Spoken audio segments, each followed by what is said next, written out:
Sanbonan, igama lami nguVusi, and I'm a copywriter at FCB Johannesburg. But because of the pandemic, I'm currently based in Soweto, Ikaslamakas. So welcome to FCB Soweto.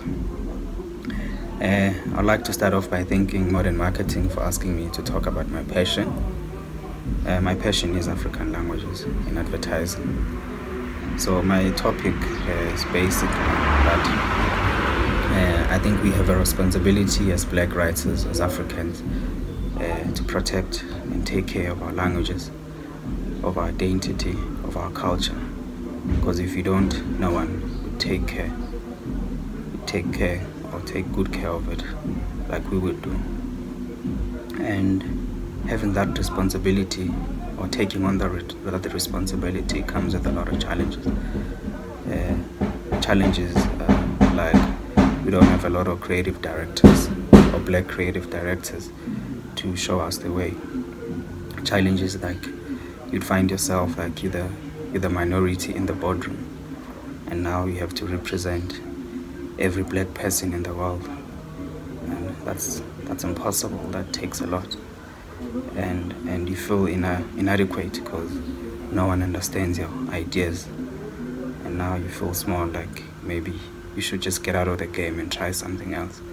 So there are a lot of challenges. Some of them are internal, some of them are physical, but we get through it. So I'm just going to share a little bit of how I've overcome, or I've taken responsibility to making sure that we protect and nurture our languages.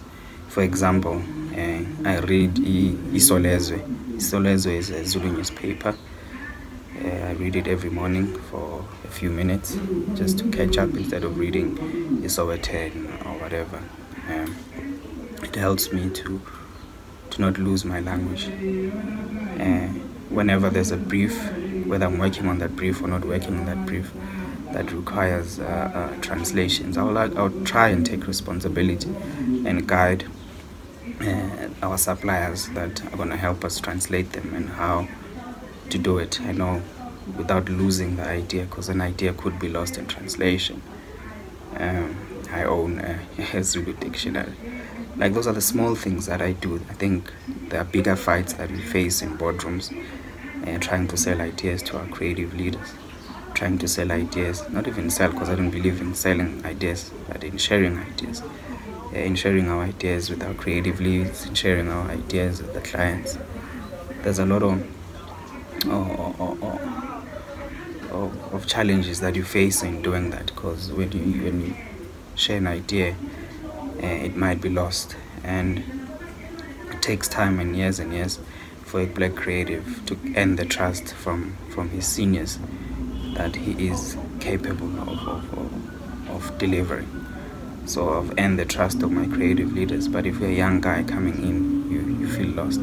So those are the things that I try to do, and I think no matter how small it might seem to someone else, as long as we take it upon us to protect our languages, to protect where we come from, because with things like COVID-19, you see that a lot can change in a minute, a lot can change in a second, and if you don't take that responsibility, ngeke sizazi ukuthi singobani, inyanya zethu.